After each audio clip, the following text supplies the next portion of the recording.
Yo me llamo José Lázaro y lo que tengo que hacer aquí realmente no es nada, puesto que me tocaba presentar al presentador y como el presentador es Gabriel Albiac no voy a hacer la tontería de intentar presentarlo, con lo cual, por justificar mi presencia, pues he pensado que lo que podía hacer era en 5 o 10 minutos presentar el proyecto de Liberar, en el cual el libro se encuadra, y como eso tampoco me apetecía mucho hacerlo, pues lo que he hecho es pedirle a Belén que les diera la explicación por escrita en este tríptico que ha repartido.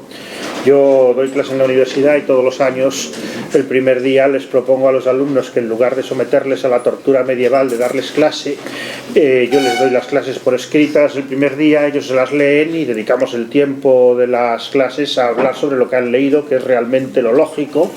De esa manera no tienen que molestarse en tomar apuntes, que es un espanto, que significa que ellos van anotando lo que entienden de lo que yo digo. Lo que yo digo es lo que yo he releído en un par de libros la tarde anterior, y al final el resultado de lo que ellos consiguen apuntar, de lo que entienden, de lo que yo recuerdo haber leído, se lo estudian 3 meses después para el examen. Entonces digo, bueno, es mucho mejor hacerlo al revés. Yo os doy las clases escritas, os las leéis, nos saltamos todo ese proceso absurdo y aprovechamos el tiempo para charlar sobre lo que habéis leído. A todos les parece muy lógico, pero al día siguiente viene el delegado y me dice que por favor que volvamos al sistema tradicional.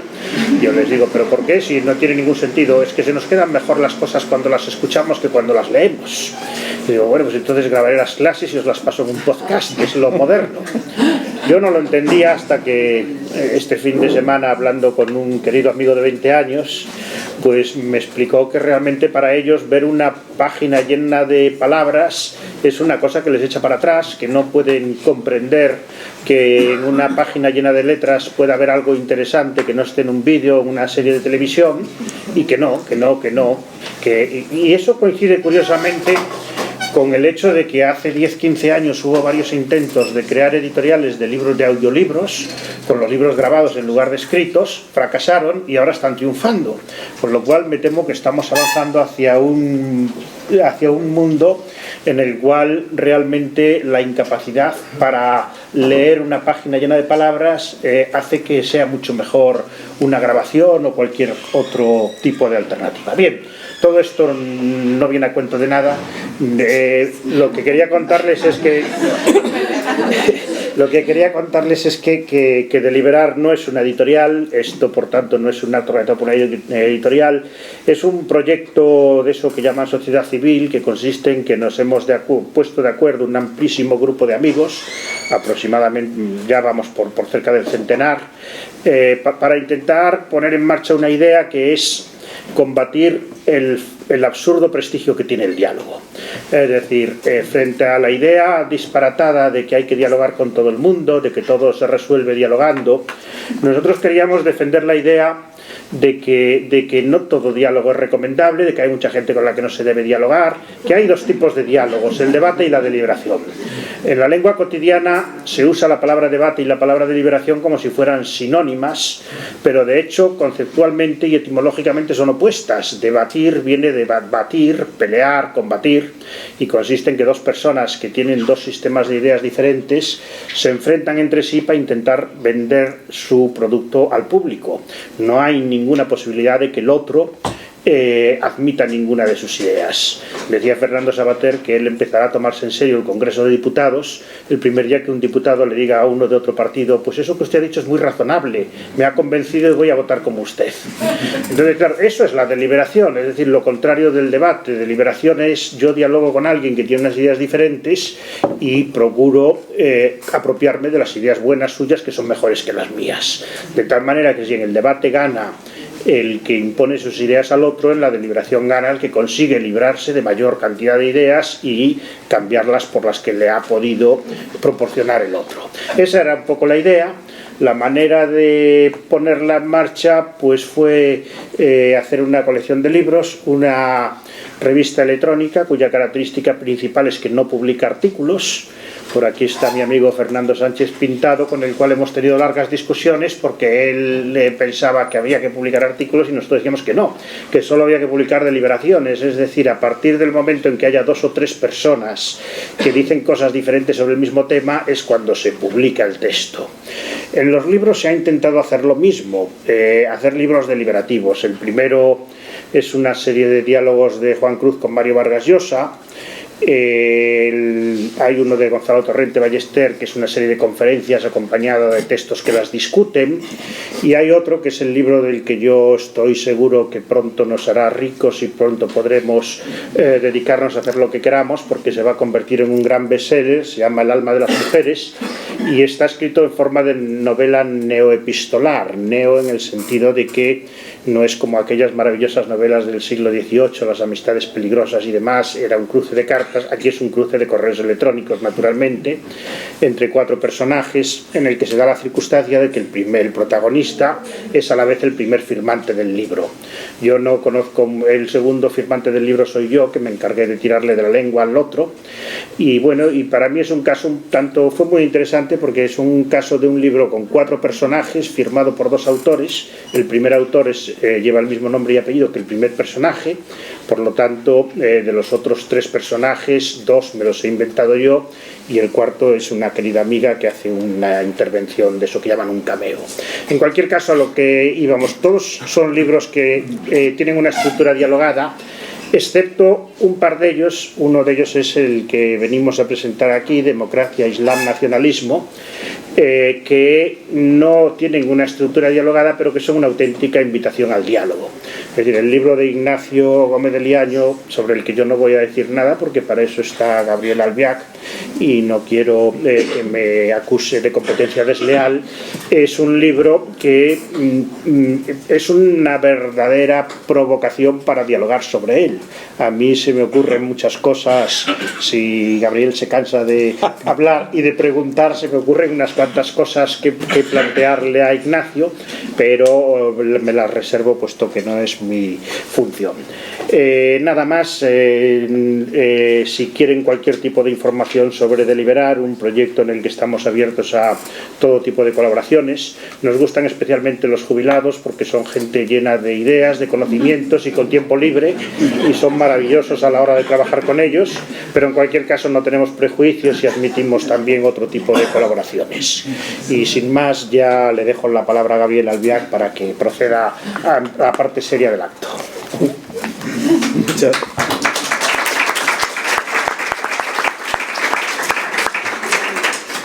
Muchas gracias.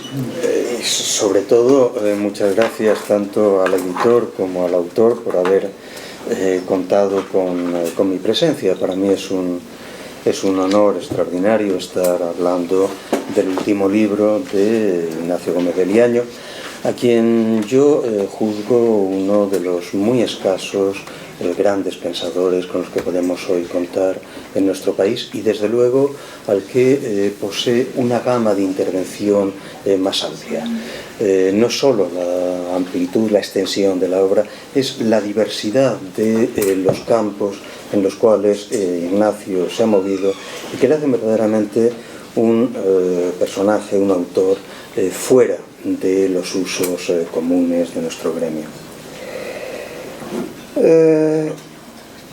Al inicio de la carta séptima, Platón hace una especie de trazado, de línea de trazado de la relación de desengaño que el filósofo debe mantener con la política.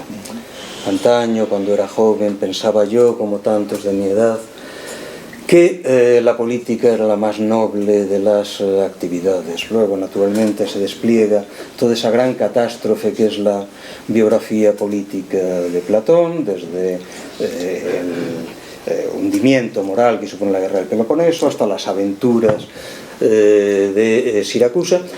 Y dice Platón que la conclusión que ha sacado de eso ha sido la de un extraordinario aprendizaje, que de algún modo la filosofía ha venido a él a través de esa decepción.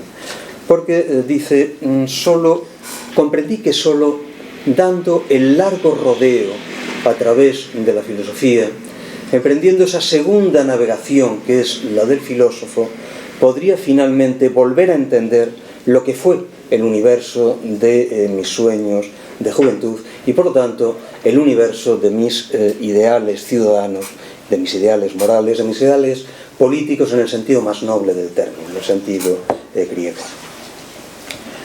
Lo que Ignacio ha hecho a lo largo de toda su obra ha sido precisamente el tratar de completar ese trayecto, ese largo rodeo a través de la filosofía, y por eso nadie que haya seguido ese trabajo, y yo lo he seguido desde hace muchos años, desde aquellos maravillosos trabajos sobre Giordano Bruno y sobre el Renacimiento italiano, digo, a nadie que haya seguido esa trayectoria puede extrañarle o resultarle disonante que al mismo tiempo, en los 10 últimos años, Ignacio Gómez de Liaño haya retornado con todo ese saber acumulado en su trayecto sobre las cuestiones que afectan a nuestra vida misma en tanto que ciudadanos.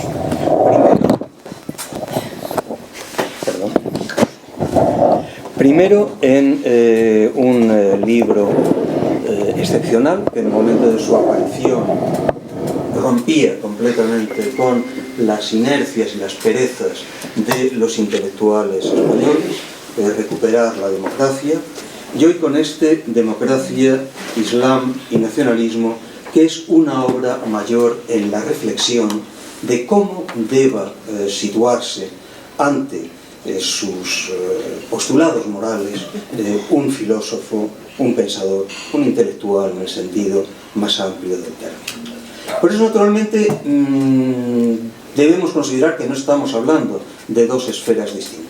No estamos hablando de una esfera estética, poética, artística, especulativa, y una esfera práctico-política. Estamos hablando exactamente de lo mismo, de la caracterización de cómo la filosofía nos configura en todas las estructuras de nuestra mente, en todas las estructuras de nuestra realidad. Para ello, en Democracia, Islam y Nacionalismo, Ignacio pone en funcionamiento un esquema de partida sencillo, extraordinariamente claro, y que entronca con todo lo mejor de ese clasicismo que de algún modo arranca, yo pienso, en el siglo XVII. La percepción de hasta qué punto todo cuanto se relaciona con la manufactura del poder, todo lo que se relaciona con la manufactura de lo político, está permanentemente tentado por el tránsito al disfraz sacral, el tránsito a presentar el ámbito de lo político bajo los emblemas, bajo las metáforas básicas de la creencia religiosa. Posiblemente el primero, antes incluso que los grandes del XVII, el primero que ha planteado eso de un modo explícito es el Maquiavelo de los comentarios de Tito Livio, cuando, comentando el Urbe Condita, lo que dice es, miren ustedes, esto a lo que se llama religión no es más que los mecanismos a través de los cuales se puede hacer funcionar de un modo automático, sin esfuerzo de ningún tipo, las dinámicas de la obediencia, y por lo tanto yo recomendaría que quien pretenda establecer un poder estable no toque para nada ese territorio, sino que se limite a hacerlo funcionar y hacerlo reproducirse como tal. En el 17, naturalmente, que será un Baruch de Spinoza, en el Tratado Teológico Político, el que trate de desarrollar esa línea señalando por primera vez su paradoja, que es una paradoja cruel y que yo creo que nos sigue afectando a nosotros exactamente igual que al autor del Teológico Político. La paradoja es, dice Spinoza, que no nos engañemos, los sistemas más estables son los más odiosos y los sistemas que nosotros más amamos son los menos estables. Porque esos sistemas odiosos operan sobre la astucia, de presentar la dominación misma como un acto de religión. Y efectivamente es Spinoza el primero que señala, a propósito del Imperio turco, como la prevalencia en el ámbito de la estabilidad del modelo político turco vendría precisamente de esa fusión, de esa amalgama entre el ámbito de lo político y de lo religioso.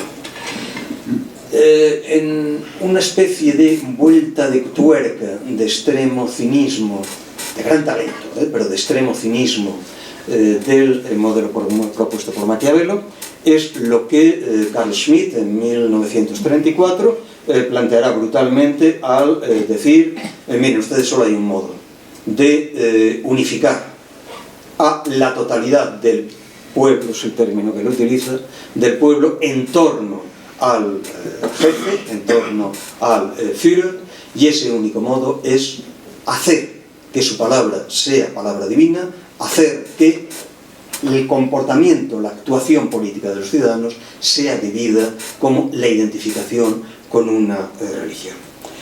Lo que Ignacio está haciendo en estos momentos en Democracia, Islam y Nacionalismo es tomar esas hipótesis, es decir, la hipótesis de la transubstanciación de lo político en ficción religiosa, sobre el universo que de algún modo nos atormenta a todos en estos inicios del siglo XXI y que ha constituido en buena parte la tragedia fundamental del siglo XX. Eso que Ignacio describe en su libro como la reducción de la política y religión, la identificación entre política y religión, la formación de una política religiosa, y que él va describiendo en tres hitos el nacimiento de los totalitarismos de entreguerras, la irrupción brutal del Islam en el último tercio del siglo XX y la irrupción para nosotros particularmente atormentadora en estos momentos de nacionalismos que todos pensábamos que aquí habían quedado perdidos en el mundo del más lejano provincianismo.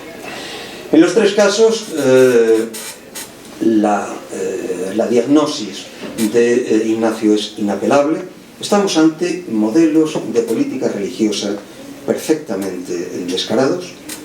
En el caso del nazismo, que él analiza soberbiamente, estamos ante algo que, en mi opinión, es la culminación perversa de una tendencia que nace en torno a 1794, entre 1794 y 1796, entre la primera lección de Fichte en Jena y el borrador de lo que se denomina siempre como el más antiguo proyecto de sistema del laicismo clásico alemán, la idea que aparece en ese borrador brutalmente de que necesitamos un líder que sea al mismo tiempo político y religioso. Necesitamos que las ideas religiosas y las políticas sean las mismas, y solo en este momento un espíritu superior, dicen los redactores de ese texto truncado, solo en ese momento la emergencia de un espíritu superior hará sonar la campana de la culminación de la condición humana. Naturalmente que nosotros sabemos hasta qué punto esa culminación que,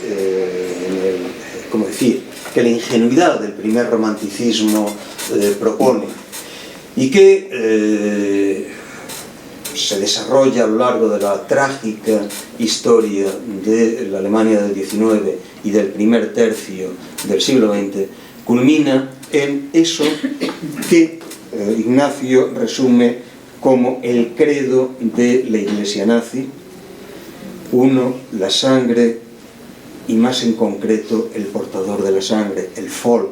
Él analiza muy bien, y yo solo quisiera volver sobre ello, hasta qué punto esa idea del Volksgeist, tal y como aparece, sobre todo formalizado en Hegel, se puede considerar el punto de arranque de los arquetipos de un pensamiento totalitario. La sangre, y más en concreto el portador de la sangre, el Volk. 2, el suelo patrio que lo sostiene. El lema favorito de los nazis era Blut und Boden. 3, el Reich que da al pueblo forma política. 4, el Führer que encarna al pueblo.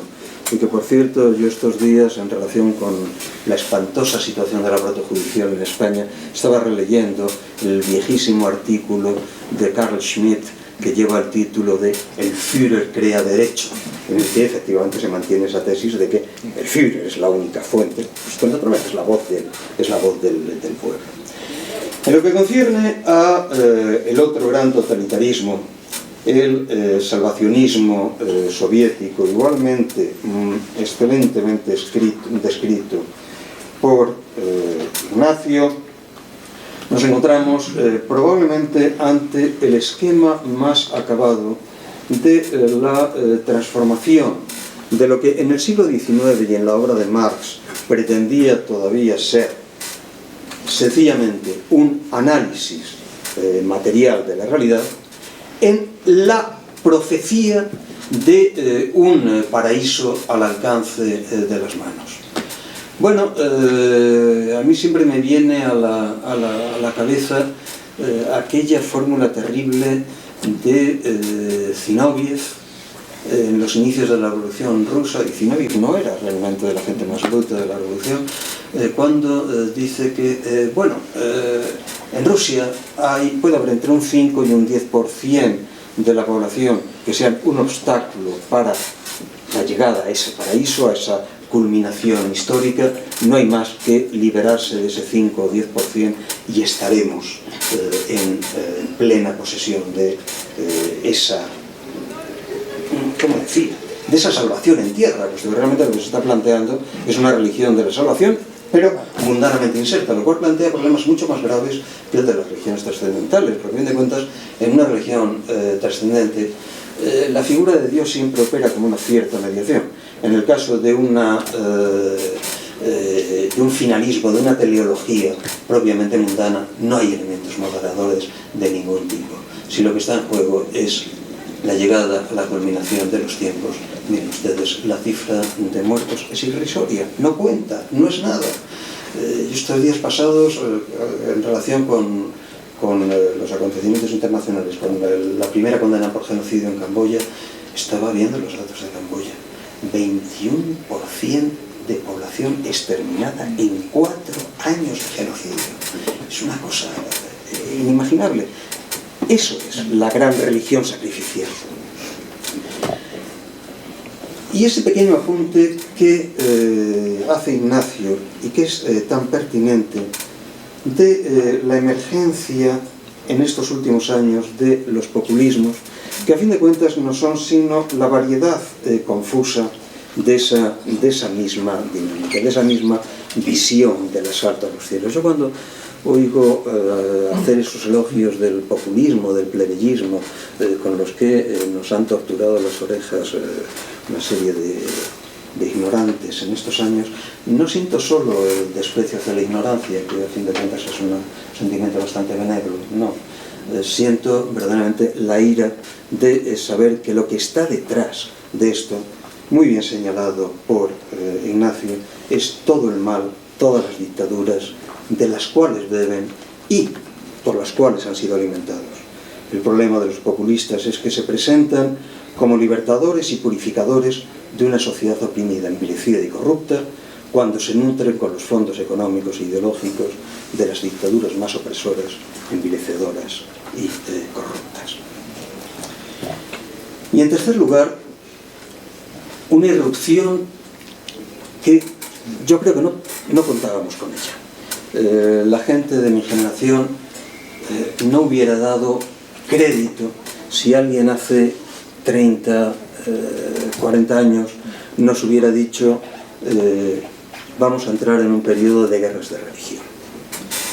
Era inimaginable. A pesar de que, fíjate, el inteligentísimo André Malraux en sus últimos años insistía sobre eso. El siglo XXI será el siglo de la religión.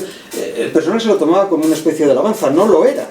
era la constatación de cuidado, estamos fracasadas las formas de teleología mundana, estamos en las vísperas de lo que podría ser una irrupción de lo sagrado, de la cual vamos a ver cómo lo gestionamos y vamos a ver cómo salimos. El análisis que hace Ignacio de los textos canónicos del Islam y en particular del Corán es luminoso y a mí me produce una gran satisfacción encontrar la misma tesis que yo llevo también desde hace años manteniendo. Hay que leer el Corán, no se tomen a broma lo del Corán. El Corán es un texto extraordinariamente literal que hay que leer hasta su último detalle y que además tiene la peculiaridad de que no es un texto discutible. No es un texto discutible porque, como muy bien analiza Ignacio, el Corán es un objeto de oro que está al lado de Dios desde toda la eternidad. Es decir, de algún modo, es una invocación del Dios mismo. Por lo tanto, y a diferencia naturalmente de los textos inspirados, que son tanto los textos del Antiguo como del Nuevo Testamento, el Corán no es un texto inspirado, es un texto dictado, literalmente dictado, que por lo tanto en rigor ni siquiera puede ser traducido y que debe ser no leído, sino recitado, repetido sin alterar una sola coma.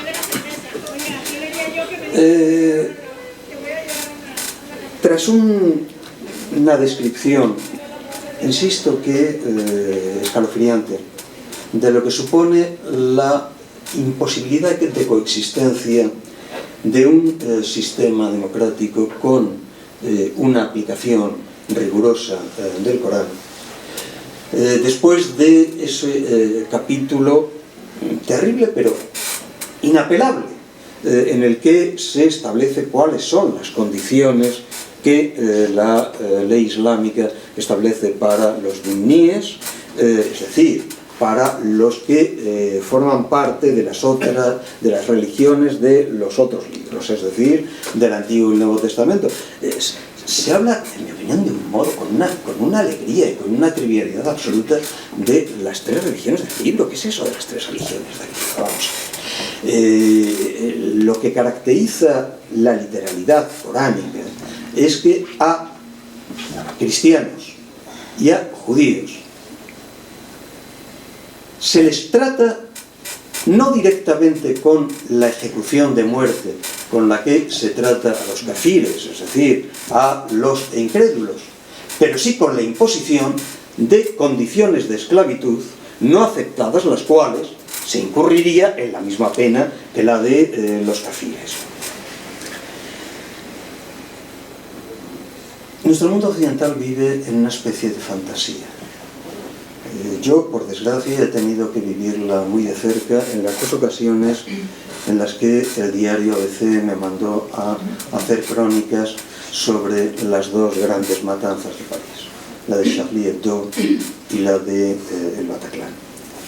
Y debo decirles que lo que suponía para París y en general para la sociedad francesa descubrir que toda la fantasía de que el Islam puede ser una cierta realidad integrada, que todo eso había fracasado completamente, que en la República había zonas completamente ajenas a la legalidad republicana, que, por dar el ejemplo si quieren más plástico, que en torno a la Catedral de Saint-Denis, verdadero corazón de Francia, lo que hay es una ciudad musulmana de una hostilidad hacia todo aquello que no sea Islam. Yo entré en aquella ciudad pocas horas después del asalto de la policía contra el piso donde se refugiaron los asesinos del Bataclan. Ustedes no pueden de la población de Saint-Denis hacia la policía que había asaltado el piso de los que acaban de matar a 200 personas, a 200 chavales escuchando un concierto de rock, una cosa monstruosa, y el odio hacia todos los que estábamos tratando de mirar simplemente, de ver lo que allí estaba pasando. Y finalmente nuestro propio pequeño pero terrible drama, el nacionalismo. Ignacio insiste sobre algo que para mí es absolutamente esencial: el terrible error que fue en el 78 la puesta en funcionamiento de lo que llamamos el Estado de las Autonomías. Miren ustedes, entre una nación y una no nación no existe una especie de cosa intermedia llamada nacionalidades. Nacionalidad es la propiedad de la nación y punto. En el momento en que se pasa a desplazar el sentido de esa palabra nacionalidad y a configurar las nacionalidades como una especie de naciones de segundo plano y a establecer las autonomías como estados de segundo plano, naturalmente lo que se está dando es todos los argumentos para que esos mini estados se juzguen legitimados para convertirse en estados y para que esas mini naciones pasen a considerarse que ellas son las únicas verdaderas naciones. A partir de eso, naturalmente, este delirio que soy, el delirio en el que vivimos, yo pienso que era desde el primer momento previsible, y que han sido muy pocos, y Ignacio estaba entre ellos, los que han sabido dar esa batalla frontal en condiciones extremadamente difíciles.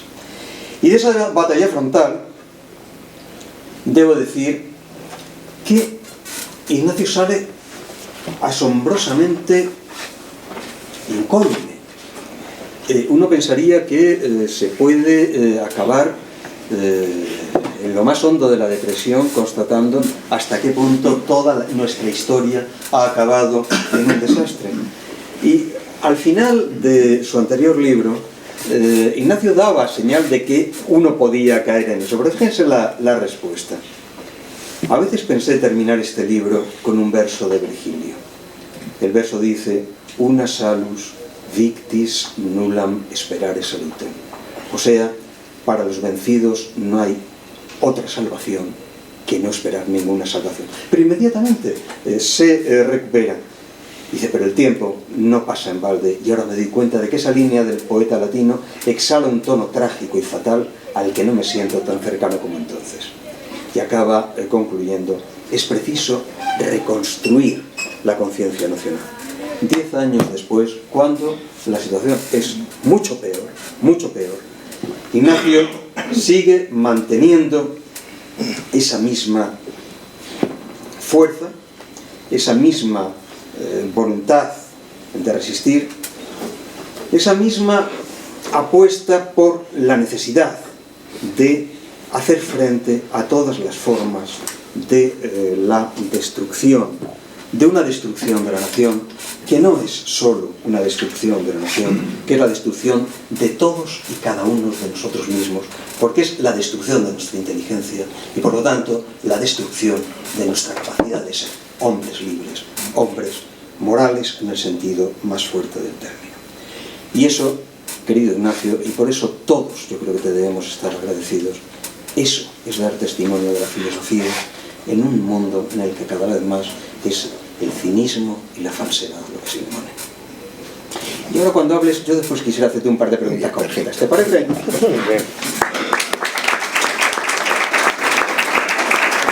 Buenas noches, y ante todo, pues claro, hay que dar las gracias pues por la amabilidad que han tenido, no solo de venir de una forma tan puntual, digamos, adelantándose incluso a la hora, sino incluso de aguantar estar de pie debido pues a la circunstancia espacial en la que nos encontramos. O sea que muchas gracias a todos vosotros. Muchas gracias al editor, puesto que es el que ha hecho posible que este libro, además muy bien editado, por cierto, y con gran limpieza en cuanto a lo que se refiere a deslices o a ratas, pues, y además formando parte de un plan como es el del Instituto de Liberar, que como ya les ha explicado, pues abre unas perspectivas muy interesantes, si no de diálogo, pero al menos de deliberación, que es tanto más importante que eso de dialogar y debatir. Y muchas gracias, Gabriel, porque realmente has hecho, digamos, más que un resumen, una paráfrasis, digamos, muy buena del libro, con lo cual, pues yo creo que mi función será más bien de poner notas a pie de página de tu paráfrasis, o algo así. Pero quizá yo empezaría, curiosamente hace 2 días presenté este libro en Málaga, mi presentadora fue Elvira Roca Barea, y curiosamente después de su presentación me hizo todo un cuestionario, que lo tengo aquí, las preguntas, lo cual me facilitó bastante, digamos, el desarrollo de mi intervención. Quizá voy a empezar, evidentemente, cómo, por qué se gestó este libro, qué hizo que se gestara. Es cierto que el tema político ha estado muy presente en mi trayectoria filosófica. Ya en los últimos 80 publiqué el libro La mentira social, imágenes, mitos y conducta, en el que trataba de la importancia que tiene en la vida social en general y la política en particular el uso de las imágenes, con la emotividad adherida a ellas, etcétera, y ya ahí planteaba temas políticos, pues la influencia, por ejemplo, de las sociedades transnacionales en el debilitamiento de los estados, puesto que las sociedades transnacionales prefieren tratar, digamos, con interlocutores políticos débiles que no con fuertes, en fin, cuestiones políticas muy variadas. Y hace 10 años, pues publiqué en efecto el recuperar la democracia, y ya, digamos, trataba extensamente la cuestión del nacionalismo, digamos, fraccionario, tribalista, pero desde entonces me preocupó especialmente la cuestión de las religiones políticas, porque yo veía como el Islam, digamos, es el prototipo, digamos, de la religión política. Lo que pasa es que surgido 1400 años antes de que surgiesen las religiones políticas clásicas, que son, como ya se ha dicho, pues el comunismo marxista, leninista, stalinista, el fascismo de Mussolini o el nacionalsocialismo cuyo Führer era Hitler. Pues bien, digamos que 1400 años antes pues apareció, digamos, la religión política del Islam, porque, como todo buen musulmán sabe, estudioso del Islam, no puede haber separación entre religión y poder. O sea, entre creencia política, la ideología religiosa y el poder político. Eso es desde el principio. Y de hecho la figura de Mahoma, es verdad que en el periodo de 12 años de la Meca, pues fue un predicador amable, digamos, que predicaba más bien pues la comprensión, la indulgencia, la caridad, por supuesto el juicio final, con el paraíso y el infierno correspondiente, pero sería ya a partir del 622 cuando huye a Medina, por diferentes circunstancias que se explican en el libro, ya que hay un capítulo dedicado a la biografía de Mahoma, que es muy importante, porque, como se dice en el Corán, la vida de Mahoma debe ser el modelo para los musulmanes. Bueno, pues de ese momento se convierte ya primero en un caudillo militar, que hace con primero asaltos de caravanas, generalmente derrotado, pero eso le presenta ante la sociedad beduina de la época y los conflictos tribales que había en Medina entre los judíos y los árabes, y entre los árabes entre sí, le presenta como un líder, digamos, militar. Y tendrá una batalla, la de Badar, que será muy importante, etc.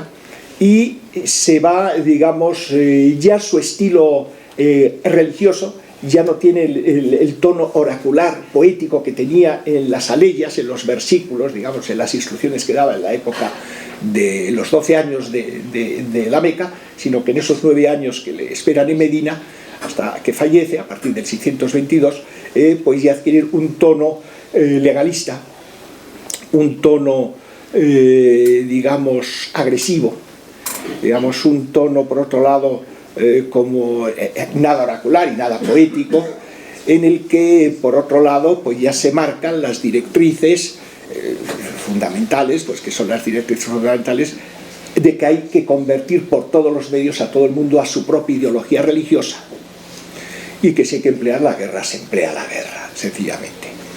Es decir, que y las cantidades de veces que se repiten estas instrucciones de la guerra, de cómo hay que descargar el golpe, digamos, decapitar y todo esto, generalmente, digamos, esas vídeos, peliculitas que aparecen, digamos, los fundamentalistas decapitando, es que se inspiran en la conducta que precisamente aconseja Mahoma repetidamente y que él puso en la práctica. Es decir, que, digamos, son auténticos musulmanes.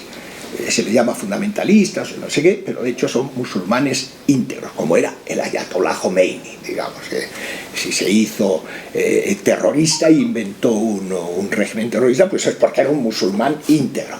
digamos, desde el punto de vista musulmán.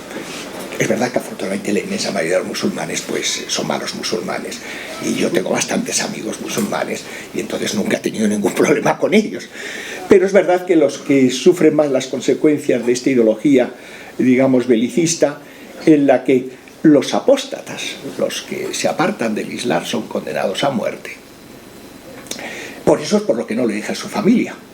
Entonces esta ideología sigue en vigor en los estados musulmanes, lo cual pues, da lugar, como se pueden figurar pues, a problemas muy grandes.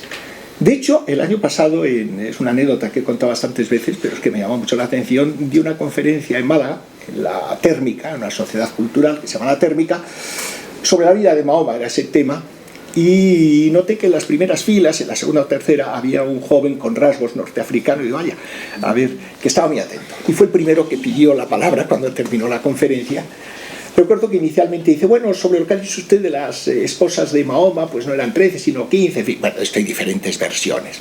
Después hizo un gran elogio, encendió la conferencia, algunos llegaron a pensar si es que la había comprado o algo así, no había nada de eso, desde luego, pero me inspiró curiosidad. Y ya cuando terminó el coloquio, y al acercarse le pregunté de dónde eres, y me dijo que es que de Marruecos, pero que estaba estudiando no sé qué carrera en la Universidad de Málaga. Y en un momento dado le dice, soy ex musulmán, pero no se lo he dicho a mi familia. Y lo entendí perfectamente. Ex musulmán, que es una manera un poco suave de decir apóstata. Y que no se lo he dicho a mi familia porque les pongo en un compromiso, ya que su obligación religiosa sería digamos, condenarme a muerte, como se ha hecho.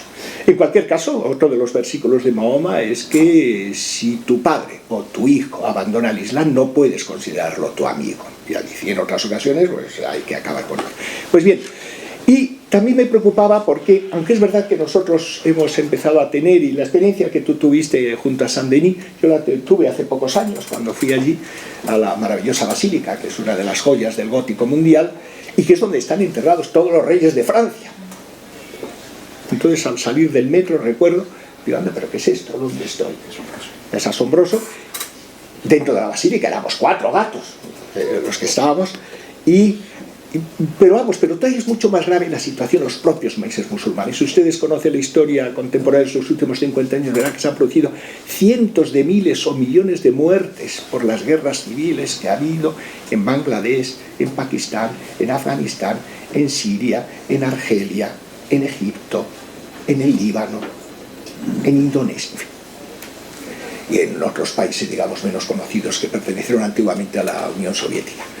Bien, está claro, digamos, que el Islam es una religión política, puesto que el líder religioso es también, digamos, líder político, en el que se dan unas pautas de comportamiento que afectan la vida política, como es el hacer la guerra a los que son infieles, el que no haya igualdad entre todos los seres humanos, parecía que ese logro que había conseguido la civilización y que estuvo sobre todo preparado por el cristianismo, digamos, la fraternidad universal y que todos los seres humanos somos iguales, que se habría conseguido, pero no, en el Islam no se ha conseguido, o el estatus de la mujer, digamos, como saben, el estatus de la mujer.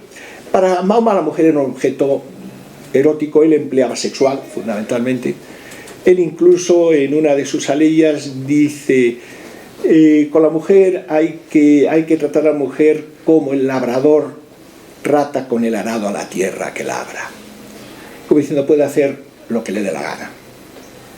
Así es. Que además, por otro lado, los labradores, dentro de la mentalidad de un comerciante, como había sido la profesión inicial cuando estuvo casado con Jadilla, pues de Mahoma, no era una profesión como muy noble, que digamos.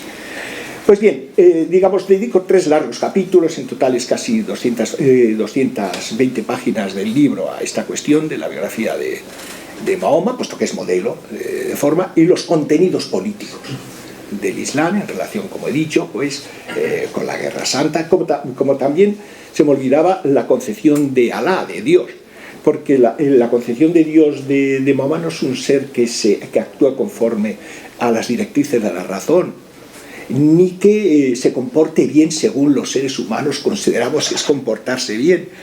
En muchas ocasiones se extravía a quien quiere digamos, para llevarlo al infierno, a la Gehenna, lo cual nos parece un poco extraño de un Dios. Es verdad que esta concepción teológica tiene sus precedentes en el maniqueísmo, el gnosticismo, que podía extenderme y quizá me extienda después.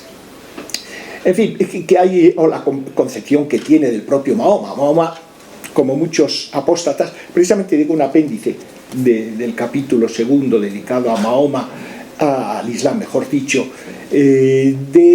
digamos, lo que dicen, las razones que dan los apóstatas de por qué han apostasiado. Son muy interesantes. Y generalmente coinciden en algo que quien conozca bien la vida de Mahoma, pues no le puede pasar inadvertido, que era un narcisista terrible. Es verdad que tiene razones, puesto que, como saben, su padre se murió nada más nacer, un poco antes de nacer incluso, su madre cuando tenía 4 años, su abuelo, y todos se los iban pasando, el abuelo cuando tenía 6, su nodriza también, es decir, que fue como un huérfano plural, con lo cual, como ocurre con estos mujeres, sienten necesidad de ser apreciados, reconocidos, queridos, pero claro, en el caso de Mahoma llegó a tal extremo que de hecho puso a su servicio al Dios Todopoderoso. O sea, hay cantidades de aleyas en que incluso le hace decir a Dios, y bendecidles todo a Mahoma. Digo, bueno, no es eso. En fin, pero el capítulo previo no es el dedicado a Mahoma, sino el de religiones políticas, al que ha hecho amplia referencia a Gabriel.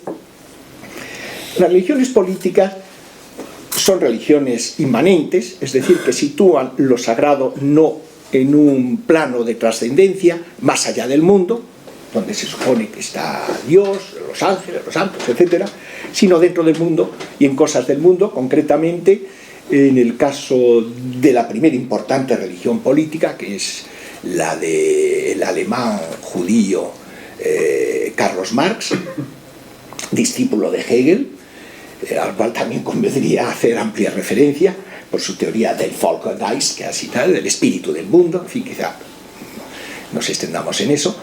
Pues para él hay una figura sagrada que es el proletario, o mejor dicho, la idea que él tiene del proletario. Porque de hecho yo señalo cómo se le ocurrió él utilizar, digamos, el término proletario, digamos, como si fuese ya el banderín de enganche de su sistema político.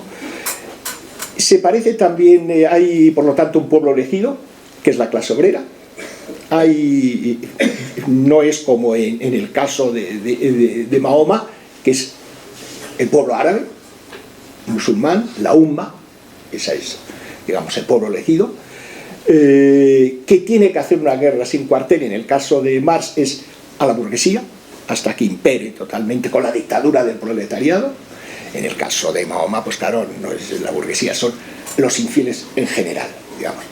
Luego hay un profeta, Marx. O sea, Marx fue elevado a todo tipo de altar sagrado, digamos, en los países comunistas, como es fácil de ver. Por otro lado, también señalo pues, que había una ortodoxia, y hay que ver lo mal que lo pasaban los supuestos herejes heterodoxos, que en general fueron tachados de heterodoxos todos los que habían contribuido con Lenin a la instalación del comunismo en la Unión Soviética.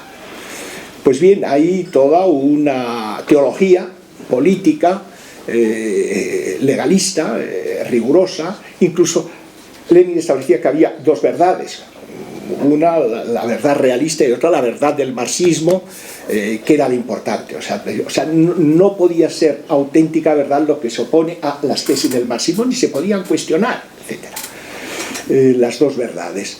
Es decir, que hay bastantes paralelismos entre estas dos ideologías. Es verdad que en el caso de Mahoma sí ofrecía el paraíso más allá de la muerte, o el infierno. En el caso de Marx es todo en este mundo.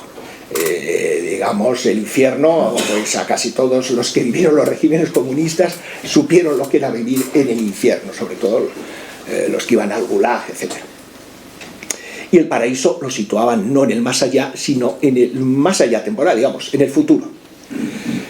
Otro caso es el de quizá más claramente religioso, era el del fascismo de Mussolini, en el que no me voy a extender, porque las apelaciones de tipo religioso eran continuas. Incluso hicieron un credo que era como una, digamos, utilización sacrílega del credo cristiano, pues, creó en Roma y en su hija, Italia, etcétera, etcétera, y que ha sido crucificada pero que ha resucitado en el siglo XIX gracias, en fin, o sea que llegaban a ese extremo. Y quizá me extiendo más en el caso del nacionalsocialismo alemán, porque aquí nos encontramos con que el Mahoma es Hitler, que trata de imponer, digamos, la preeminencia de su pueblo ario-germánico, digamos. En el caso de Mahoma, pues era el pueblo árabe, aquí son los ario-germánicos. Por supuesto, la persecución del disidente total, pero también me extiendo más porque es que grandes nazis, empezando por Hitler, eran grandes admiradores de Mahoma y tenían el Corán no solo en sus bibliotecas, sino en sus bolsos. Más es que también personalidades religiosas importantes del Islam de la época eran muy simpatizantes del nazismo, sobre todo el gran mufti de Jerusalén, Al-Husayni.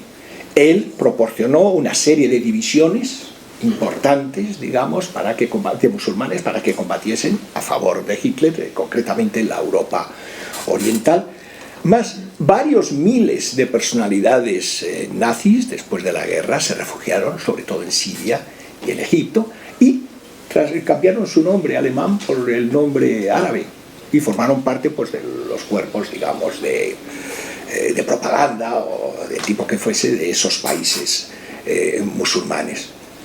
Es decir, que ha habido como una especie de sinergia, de sintonía muy grande, que no es demasiado conocida entre el islamismo y, digamos, el nazismo. Más cuando los países, digamos, musulmanes, digamos, se liberaron del yugo colonial, sobre todo, pues, de países como Inglaterra y Francia, me refiero a los del norte de África y sobre todo el Oriente Medio, digamos, Siria, Irak.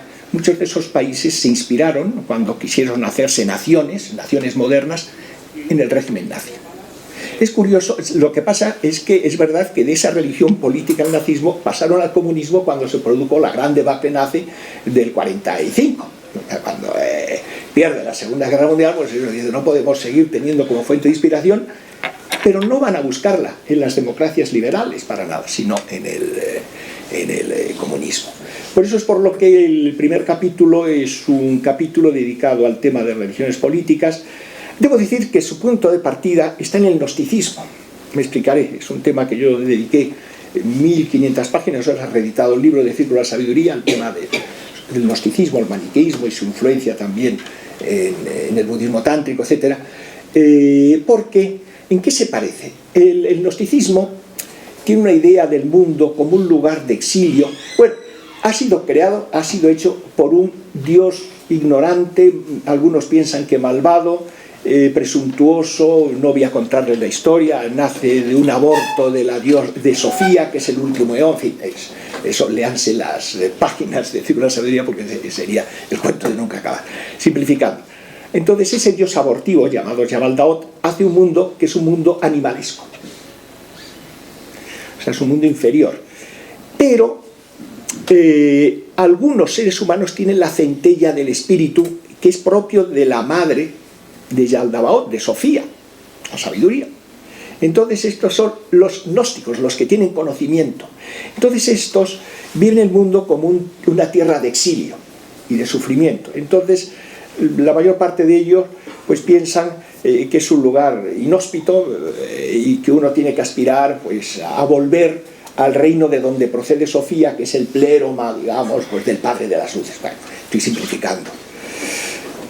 Pues bien, las religiones políticas también tienen una visión del mundo como un lugar malvado, dominado por los explotadores, en el caso del marxismo, dominado por los que no son ario-germánicos, en el caso del nazismo, o en el caso del fascismo de Mussolini, porque ya se perdió el imperio de Roma, que es su aspiración. Es decir, que también ven al hombre en un mundo como si viviese en una tierra degradada, en un universo degradado, etc. Y que lo que tienen que intentar es lograr llevar a todo el mundo, someter a todo el mundo a esta minoría digamos, gnóstica, que tiene especiales conocimientos. Por eso dedico un capítulo, después de los de Mahoma, al último puritano de Santayana. Digo 2 capítulos a Jorge Santayana. Uno, esa magnífica novela, El último puritano, la única que escribió, justo la escribía cuando estaba escribiendo sus memorias, Personas y lugares, Persons and Places, porque en esa novela nos da las claves fundamentales del tipo de ser humano que está en la base, digamos, del gran poderío norteamericano, sobre todo en Nueva Inglaterra, que es el puritanismo, y muestro cómo ese puritanismo tiene mucho que ver, digamos, con el gnosticismo y todo. ¿Y cuál es el nexo de unión al que trato también bastante en el libro? El luteranismo.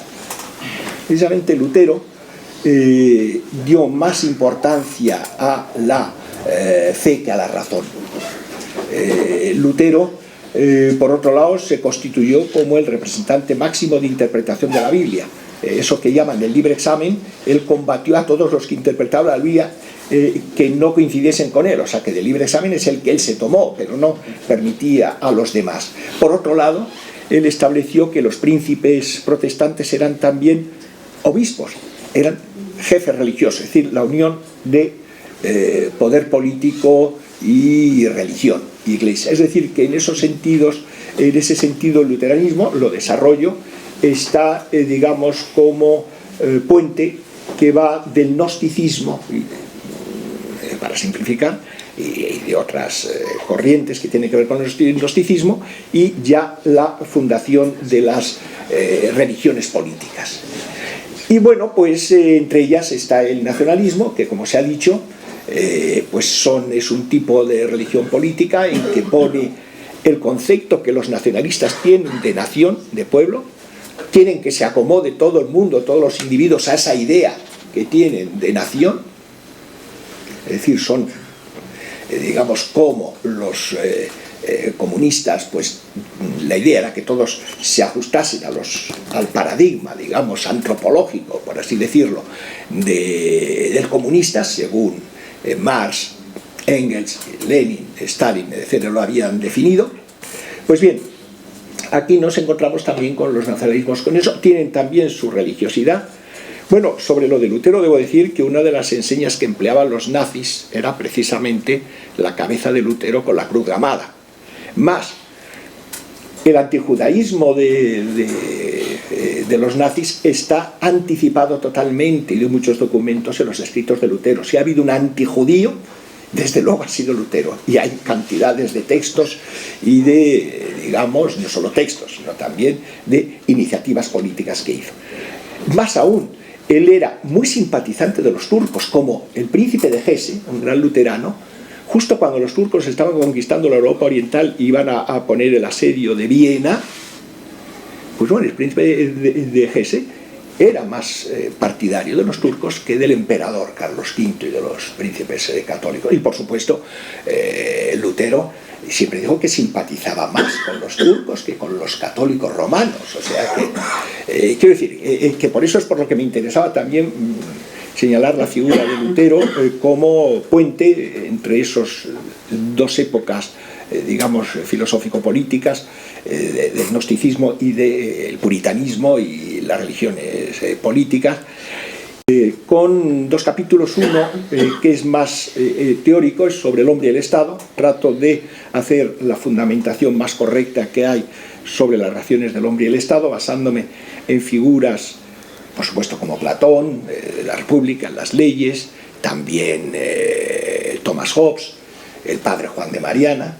Su De Regis Institutionis es una obra fundamental de filosofía política, y discutiéndola con otras figuras como pueden ser Rousseau, etcétera, etcétera, para llegar a ver, digamos, pero claro, no se puede tener una idea de cómo puede ser el Estado si no tenemos una idea de cómo es el hombre. No es lo mismo ver al hombre como un ser buenísimo, razonante, maravilloso, que verle como una bestia animal que está siempre deseando acumular poder, pues para satisfacer sus deseos más primarios, lógicamente diferente. Bueno, pues eso se discute en ese capítulo, digamos, más teórico.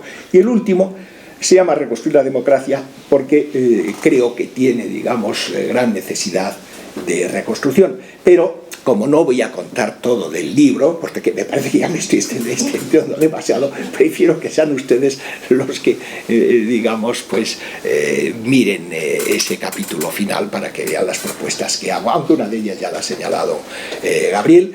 Y bueno, muchas gracias por la atención que han demostrado en este rato.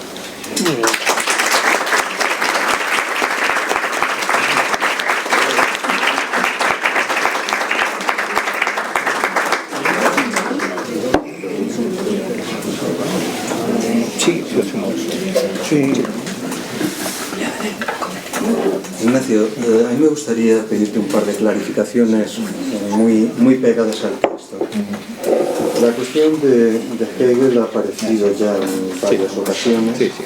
En la página 21 de tu libro dices: Hegel es el primer filósofo que enuncia la tesis de que el pueblo, convertido en Estado, es la sede más inmediata del espíritu y por ello puede ejercer un poder absoluto sobre la tierra. De algún modo, yo tuve la impresión de que emparentabas con esos análisis escalofriantes de Vladimir Yankelevich sobre el papel del romanticismo alemán, el helenismo clásico alemán en la formación. El caso de Yankelevich, entre paréntesis muy rápidamente, es particularmente dramático, porque el padre de Yankelevich, que no era filósofo, fue el primer traductor de todo el helenismo clásico alemán al francés. Era un ruso instalado en Francia, en cuya casa se hablaba alemán. Toda la familia fue exterminada en Auschwitz. Vladimir, que fue el único que sobrevivió, explica eso. Yo, que me formé leyendo a Hegel, nunca más he podido volver a leerlo. ¿Podrías explicarnos en qué medida ese Hegel del que tú hablas aparece como un germen de... Sí. Pero antes de intentar contestar a tu pregunta, es que al oírte me recordaba algo que me hizo el filósofo, desgraciadamente desaparecido en un accidente, Franco Volpi, que él, que era un germanista importante, tradujo a todo Heidegger, y yo detesto la filosofía de Heidegger, lo cual no quiere decir que no haya pequeños textos que me parecen interesantes, como también de Hegel hay pequeños textos que me parecen interesantes, y por supuesto de Kant también, que sí, lo bello y lo sublime, la paz perpetua, etc. No, más bien mis críticas a Kant o a un Hegel, digamos, en este caso o a Heidegger, es su concepción del mundo. Pues bien, el pobre Franco Volpi me confesó que habiéndose pasado tantos años estudiando a Hegel y traduciendo del alemán tantas obras de Heidegger, perdón si he dicho Hegel, no sé, de Heidegger, pues había llegado a la misma conclusión que yo, o sea, que sabía que he hecho yo con este filósofo. No sé si lo tuyo ha sido tan dramático como me pareció que en su caso lo había sido. En el caso de Yankelevich yo creo que lo fue todavía más. En el caso de Yankelevich más. Bueno, la razón, sobre todo es la megalomanía. A mí lo que no soporto es la megalomanía en los pensadores. El que piensen que ellos ya son el sumum de la sabiduría y que encima lo digan con una forma tan oscura y alambicada que nadie se entera de qué es lo que está diciendo, salvo en que dicen que son el culmen de la sabiduría, pero dicen, sí, soy el culmen porque el que está aquí también está allí, y el que está allí ha traspasado las fronteras últimas del pensamiento, y el concepto que nosotros utilizamos no es tal como concepto, sino una idealización de los conceptos que ha sido capaz de afrontar todos los retos. Es así, ese lenguaje. O sea, podría usted estar hablando, digamos, 2 horas en ese lenguaje kantiano, crítico, hegeliano, heideggeriano, etcétera, sin pies ni cabeza. Entonces, eso por un lado. Pero luego, cuando ya hay una idea clara, digamos, como es en La fenomenología del espíritu, que es un libro ilegible, sin embargo, se entienden ciertas cosas, como es eso, pues primero, que él es el que ha descubierto ya la verdad suprema, y cómo el espíritu de algún modo se ha encarnado en su visión del mundo y del pueblo, y el pueblo representado por el Estado, y ese por Prusia, en definitiva. Es decir, que esa idea, y bueno, y la muerte de Dios, como no, digamos, la muerte de Dios no la hizo propiedad de Nietzsche, sino que le anticipó en eso Hegel, cuando el espíritu, en su prepotencia, digamos, esto lo dice el profeta Hegel, en su prepotencia consideró que Dios se había superado y que entonces había que asesinarlo, que matarlo, y se queda tan tranquilo, digamos, con esas ideas. En Nietzsche, aunque era tan diferente aparentemente de Hegel, pues llegar a lo mismo también, a la muerte de Dios. Y justamente también me interesaba destacar ese aspecto, porque evidentemente si algo proclaman las religiones políticas más importantes, como son las tres señaladas, es que todas ellas parten de un mundo ateo. Son mundos sin Dios, pero con creencias todavía más imperativas que las de los, digamos, sobre todo países cristianos. No me refiero en el caso del Islam, que como hemos dicho es una religión política también. Pero no sé si más o menos he contestado un poco a lo que planteabas. Perfectamente. Yo creo que en la lectura de tu libro queda excepcionalmente claro. Hay una cuestión, hay un estupor del que das señal en tu libro y que a mí me golpea exactamente igual, que es esa especie de asombroso masoquismo mediante el cual aquellos a los que el Islam llama a destruir buscan una especie de fraternidad con el Islam. Tú das la fórmula que a mí me resultó particularmente insultante del Papa Francisco tras el asesinato verdaderamente horripilante de los dibujantes de Charlie Hebdo. Hay que ver cómo se produjo la escena de ese asesinato, es de lo más horripilante que se puede describir. La necedad, si quiero ser muy suave, la necedad con la que una persona con la responsabilidad religiosa y moral de un papa dice: hombre, es que si insultan a mi madre, yo también le pego un puñetazo. En otro ámbito, cuando se produjo lo del Bataclan, yo estaba todavía en París en ese momento, fue al día siguiente, a los 2 días. La alcaldesa de Madrid hizo unas declaraciones diciendo que no había que condenar al Daesh, sino que había que empatizar con él, empatizar con la gente que había entrado en un concierto de rock que había matado 200 tíos. ¿Y cómo se puede explicar esa especie de pulsión suicida? Yo creo que hay 2 razones. Una, la creencia que se vuelve fanática, es decir, que se insufla a esas creencias y esas creencias hacen pensar a la persona que la tiene que ella se ha constituido como gran personalidad. O sea, que desde ese momento es una gran personalidad.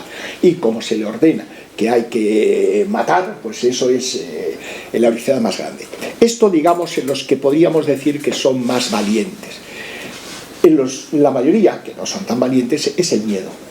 O sea, tienen miedo, entonces, ¿cómo se van a atrever a criticar ciertas actividades si lo mismo les traen a ellos malas consecuencias? Por eso es por lo que la mayor parte de los musulmanes, como en los casos de los nacionalismos es equiparable, los musulmanes pues no se atreven a criticar abiertamente esas acciones que saben, si son bien preparados desde el punto de vista religioso, que proceden del Corán y de los hadith.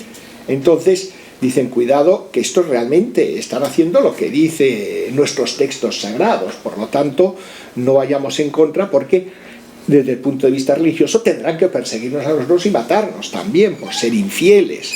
O sea que hay estos 2 aspectos: uno, el de la creencia fanática que uno asume porque de ese modo cree que se realiza íntegramente como persona, que es lo que pasa con los fanáticos, que creen y que son capaces de cualquier cosa, como ya algunos de estos apóstatas de los que me he referido antes, dicen que claro, el Ayatollah Khomeini, aunque yo no conozco mucho su personalidad, pero una persona que por sí mismo hubiese sido incapaz de matar un mosquito, porque era una persona más bien débil y todo esto, pero como estaba tan embebido, tan investido de su papel religioso integrista, entonces fue capaz de crear un régimen espantoso, digamos. O sea que yo veo que estas serían un poco estos dos elementos. Y el del miedo, antes ponía el ejemplo del nacionalismo. Piensen, cuando ETA estaba más activa, matando decenas y decenas de personas todos los años o todos los meses incluso, pues claro, mucha gente no se atrevía, que dice, porque cuidado, lo mismo es que me ponen una bomba debajo del coche o lo que sea, el miedo. Y los otros, muchos que no querían reconocer su cobardía, su miedo, entonces, ¿qué hacían? Asumir las tesis nacionalistas porque así se sentían dignos. digamos, se disfrazaban de algún modo y creían en su propio disfraz. Y el problema es eso, que generalmente estos regímenes políticos, tradiciones políticas, el nacionalismo, el marxismo, emplean la violencia, unas veces de alta intensidad, otras veces de baja intensidad, la persecución del disidente. ¿Por qué? Porque forma parte de su estrategia la difusión del miedo, digamos, porque el miedo es lo que controla más, digamos, a la gente, y por supuesto la propaganda, puesto que es el dueño de las opiniones de la gente, se puede decir que es el dueño de su conducta también, ¿verdad? Un poco. A lo largo de todo tu libro, y en particular hacia las últimas páginas, hay una crítica frontal, yo pienso que muy lúcida, del angelismo. Y tú entras directamente en una paradoja que yo creo que nos afecta muchísimo a buena parte de los de nuestra generación. La idea de que habíamos soñado que un Estado débil nos haría más libres, y el descubrimiento de que, como Platón sabía, como Hobbes sabía, como Sieyès sabía, un Estado débil lo único que hace es convertirnos en siervos. Sí, no, eso es fundamental. Hay la idea de que un Estado fuerte, digamos, eso es fascista o eso es, digamos, totalitario. No, si está bien constituido, es el mejor instrumento que ha encontrado la humanidad para no verse oprimida por los poderosos. Es así de sencillo. O sea, justamente si un Estado fuerte, eso quiere decir, si está bien constituido, que puede hacer que se cumplan las leyes a todas las personas, aunque sean los más ricos, los más poderosos, las familias más importantes. De hecho, la gente poderosa, bien por sus medios económicos o por su posición social o por lo que sea, prefieren que el Estado sea débil porque así ellos pueden controlarlo. No solo ellos, sino también las multinacionales y los estados hegemónicos. Y en una época, como se ve en el caso de las Vascongadas, la Iglesia pues quería tener ese feudo, digamos, como forma de chantajear, digamos, al resto del Estado, diciendo, oye, que estos son míos, a ver, portaros bien conmigo. Luego lo que pasa es que, digamos, la cosa sale al revés, en fin, y generalmente, digamos, los grandes destructores de naciones son los nacionalistas. O sea, allí donde se plantan, con el entusiasmo que ponen las masas, digamos, nacionalizadas, pues el resultado es que, claro, con esos entusiasmos no se consigue arreglar los problemas ni nada, digamos, sino mantener a una sociedad cautiva, en definitiva. Y una última pregunta, última cuestión, horriblemente prosaica, pero que hay que plantearla. Tú haces un análisis desolador, pero no hay más remedio de que sea desolador, de esa especie de profesionalización mezquina de la política que nos hunde en un universo de políticos perfectamente mediocres que encarcelan de algún modo nuestra vida en la nadería. Y llamas precisamente a encontrar una salida a eso. El problema es cómo demonios se sale de eso allá donde el poder de esos sujetos alcanza cada vez una dimensión más intensa en su fuerza, simultánea a su más inconmensurable en su estupidez. Bueno, es una cuestión difícil. Hombre, generalmente cuando los estados están formados, como dices, digamos, con unas castas, digamos, políticas que han visto la política como una carrera y hay un clientelismo, generalmente esos estados acaban funcionando mal. Entonces, lógicamente, se produce un tipo de movimiento reactivo en la sociedad frente al comportamiento de esos políticos que están llevando, digamos, a la ruina o al deterioro, digamos, a esas sociedades. Es verdad que a veces ocurre que es eso lo que da lugar a la aparición de populismos que se aprovechan, digamos, de ese estado de cosas para atribuir a un enemigo imaginario ese deterioro. Yo pienso que lo mejor, en cualquier caso, es la difusión de ideas acertadas, digamos, de conocimiento, de una educación como es debido, es decir, que se vaya extendiendo a la sociedad un conocimiento de cómo debe ser el funcionamiento del Estado, la función de los políticos. Por ejemplo, ¿por ¿por qué tienen que tener tantos privilegios los políticos? Es una cosa asombrosa, y no me refiero solo al aforamiento, sino la cantidad de empresas que controlan, de bancos, de todo, en fin. Entonces, pues eso, difundir en la sociedad una idea en la que más bien los que llegan a políticos, en vez de tener privilegios, más bien tuviesen un tipo de normativa, de reglamentaciones, de legislaciones mucho más duras, mucho más exigentes, digamos, que la gente corriente. ¿Por qué? Porque tienen su función una proyección de dimensión más grande. O sea que algo así, pero claro, esto no es una solución a corto plazo, sino más bien, pues eso, libros como este o comentarios como los que estamos haciendo, o, en fin, eso, pero bueno, y no perder la esperanza, digamos, no perder la esperanza.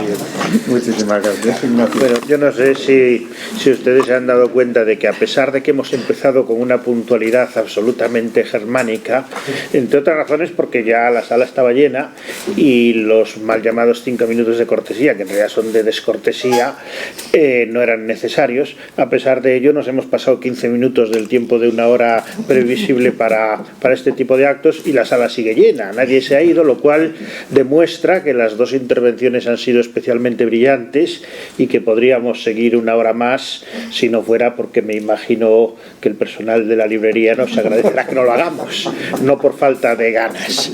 Así que muchísimas gracias a los dos por habernos ofrecido este espectáculo extraordinario.